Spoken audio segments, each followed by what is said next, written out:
A CV is all that matters when applying for a job. You only need a portfolio if you're applying for a creative job. That is absolutely not true, and I'm going to talk you through why that is. Hello and welcome to Engage and Thrive, also known as EAT, your coffee catch-up with me, your host, Taelon, where we will go through common problems and hurdles that come up in business, marketing and advertising and try and demystify them. I know firsthand how complicated and confusing it can seem with all the different acronyms and all the things to do in business. So let me try and help you be better in business. First things first, let's start with grabbing a coffee. The first thing to say is I'm not against CVs, and obviously if you have a CV and it works for you and you're able to get the jobs that you want, then that's fine. This is to myth bust the misconception that portfolios are only relevant to creative people. And the reality is nowadays with AI and people using AI to generate content more and more and likely for their CVs, this is an opportunity where you can really showcase you and bring you to life when you're applying for a job. Something to consider is a CV might get you through the door, but a portfolio will probably get you remembered. And as always, this very much depends on your industry, the role you're going for, how competitive it is, what type of job you're going for. This is all unique to you and your situation. As someone who has worked in several different types of roles, from creative roles to project management roles, the reality is a CV lists what you've done and a portfolio proves that you've done it. So I'll be talking you through also some personal experiences of how to build a portfolio that works. As always, let's go through vocab. The first one being CV, which actually stands for curriculum vitae. I've probably pronounced that wrong, but that's a document outlining your career history and responsibilities. Portfolio, a collection showcasing proof of work and results. Case study, structured examples of projects showing the problem, the action and the result. Personal brand, the way you present your value and expertise to the world. This is down to you personally. It's your personal brand. Testimonials, endorsements or feedback that validate your impact. ATS, applicant tracking software. This is typically used by large organizations and it's often designed to filter candidates from keywords or experience before a human even sees your application. Cover letter, a personalized letter sent with a CV or portfolio to introduce yourself, highlight your fit and show your motivation. Number one, what a CV shows. Now I will say part of the system is actually broken because I feel like at school you're taught that you have to have a CV and a format of what a CV would look like. And especially in the UK, you potentially had people in your school or your college that would help you create your CV and that you need to have your name at the top and your address and sometimes even your photo added to your CV. Fine. Again, all of this is fine and relevant, but just generic and quite boring. And a CV typically would summarize your history of your roles, your education. Sometimes if you're early in your career, it might have your hobbies or what your A-level scores were, your GCSE scores, but it tends to look very similar to everyone else's.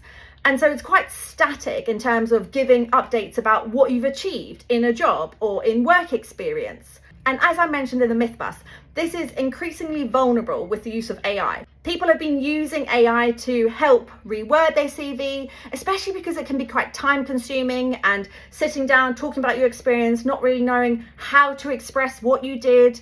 So they would be using AI to generate that content, which what ends up happening is it all sounds the same.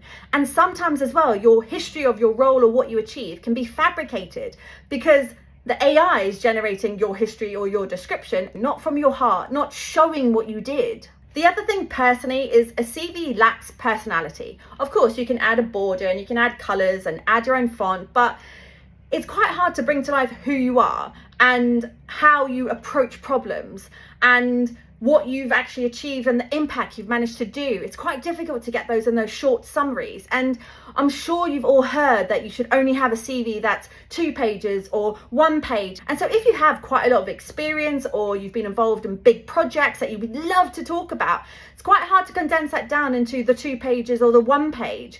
And then how do you make sure that you're standing out from the crowd if you're applying for a job with this generic template format? Number 2, why portfolios matter. So obviously I'm a big fan of portfolios. I actually had a portfolio from post-graduation from university. I did some work experience at Saatchi & Saatchi in New York, and that was one of the first things they said to me about having a portfolio to showcase your skills and expertise. And again, I had that misconception of like, I'm not a creative though, and I potentially want to go into more of the project management route or the marketing manager route. So how would I create a portfolio if I'm not an art director or a copywriter or a designer? And actually, when you take a step back, a portfolio is very much down to you and your experience and your best way of showing it. So regardless of the role you're going into, and I'm not just talking about digital roles, you could be a chef, you could be a teacher, any job, you could have a portfolio, because at the end of the day, creating a portfolio is essentially creating your storybook about your experience and your impact, and how you want to showcase that is down to you, which really is why I think portfolios are so impactful and why it matters. You're able to create that narrative and control that narrative. You have a way of directing someone through your career or through your projects in your version, not in just a backlog of history version. Now, I'm a big fan of AI. So when I'm talking about AI, it's not that I'm against AI, it's just that there are still human elements that we all need to make sure we're still doing and we're still covering. And by having a portfolio, that is your opportunity to show what you did, the work that you did, the impact you had. And this can be part of a team, part of a group, whatever it is. It's your input that you had and collectively how you work together to create that impact. Again, a way of showing teamwork without having teamwork just as a buzzword on your CV. By having these examples of your work and your impact, validates and verifies your impact. So if you're able to link to a website or link to a press release or link to an article or include examples of the work. So if you were a chef, then photos of food that you designed or menus that you had input on, or even at that restaurant won an award, you were part of the team that won that award. This is all part of your portfolio. This is all part of your narrative. You have to think, when you're applying for a role, this is your opportunity to give your elevator pitch. This is your opportunity to, when someone opens up your email or your application, what's their instant view of you? Again, going back to the point of a CV being typically a 2-page Word document, even with a cover letter, versus a portfolio, which depends on the format you want to deliver it in, a PDF, a video, it could be a Word document, but you formatted it in a completely different way. It could be interactive. Again, an opportunity to showcase your skills. So think about your skills and how you can show it. If you're a copywriter, do you write yourself a storybook for your portfolio because it showcases your ability to write copy? If you're a developer, you may create a website that is your portfolio to show your skills of building and developing. And then again, if you're a project manager, because I found this so interesting when people said previously to me about how can you have a portfolio as a project manager? And in the beginning, it was hard because you always think, well, what can I show on a portfolio as a project manager? But you managed the project. So at the end of the day, the project was delivered because you were there. That was your value add. So again, showing that teamwork of what you did, showing project plans, showing timelines, even capturing hurdles that you managed to break through as part of the project. How did you overcome them? How did you manage communication? How did you manage stakeholder feedback? All of that feeds into your portfolio.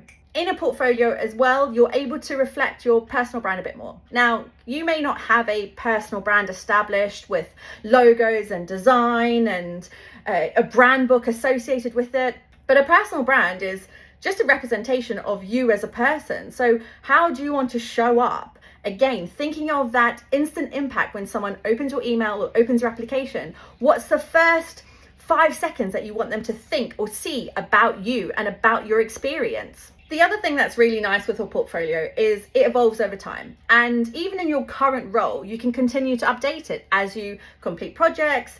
I know I keep using a restaurant example, but as you deliver a new menu, as you have a big service, as you have a change of season, whatever it is, you can continue to update your portfolio, keeping it relevant so you don't have that block. You know, when you apply for a job and you think, oh my gosh, I need to do the whole big update to my CV, where do I start? And it can seem quite daunting. When it's a portfolio, it almost feels rewarding because you're just adding to your experience and talking about the things that you achieved. Number 3, building a portfolio that works. As I mentioned, this is very much industry dependent and role dependent. So if you're going for a more junior role versus a more senior role, so a chief or head of role, this will vary of how and what you want your portfolio to look like. But you need to think about the person that's hiring for that role. What type of things are they looking for? And I don't just mean buzzwords and tick boxes. You have to think about in that interview, what are they likely to ask you about as part of your experience? And use that as your opportunity to then include in your portfolio case studies or example projects of what you've done. You're already answering those questions before you've even got to the interview. So if you're going to do any case studies and showcase that work, think about the problem, the action, and the result. 3 simple steps, really easy to include. And you don't need to spend hours and days coming up with videos and photos and huge Excel spreadsheets of results. Just make it quick, easy, and digestible, and obviously true. Another thing that's really nice to include in your portfolio is a showcase of your skills. So this can obviously be your client projects or internal projects, but also personal projects that you've been doing or side hustles. What are your passions? What are your hobbies and interests? But actually showing it. Do you volunteer? If you volunteer, why do you volunteer? If you give to charities, what are those charities? Why are you passionate about those charities? If you regularly post on social media about certain trends or industries, again, include that. Why would someone be looking at you as being a leader in that space or trusting that you understand that industry? Or even if you're just passionate about posting on social media and you're really good at editing videos and doing reels and doing uploads, again, show that. The fact that you have that consistent posting cadence shows your commitment to doing something. All of that is really nice to showcase in your portfolio. But again, this all comes down to your industry, the role you're going for, that you need to think about what is relevant. Now with a portfolio, it can be really easy to get lengthy in it because you're so excited and you want to showcase lots of things. Again, what you need to consider is keeping it lean and then potentially having an ability for someone to go and view more on a website or download an extended PDF or be able to ask you for more details. As always, it's quality over quantity. Of course, wherever possible, try and weave in testimonials or feedback, or again, if you worked on something as a team and you had client feedback or you had a press release covered about it, whatever it is, include that because again, you were involved with that as a project. And of course, weave in credibility markers. So award wins, press releases, obviously, coverage, if something went viral, even the small wins. So was it that you delivered or your team delivered something as a business and it actually had a wide impact on the business? Again, include that. Was it that you got great feedback from your boss and then you were able to apply for a different job because they recognized your skills and expertise? Put that in. With all of this, obviously try and include metrics and if possible, links to other websites or other publications or other people's profiles. Again, this is a way of validating what you did and proving what you did without it just being AI generated, helping you fluff a portfolio. And of course, have fun with your portfolio and make it yours, own it. It is your work experience, it is your career history. This is your chance to shine and bring it to life. As a wrap up, portfolios aren't only for creative people and a CV is static. A portfolio is alive. This is your opportunity to build that trust and show your impact and really showcase you. Thank you for joining me for another episode of Engage and Thrive with your host Taelon, and see you next week.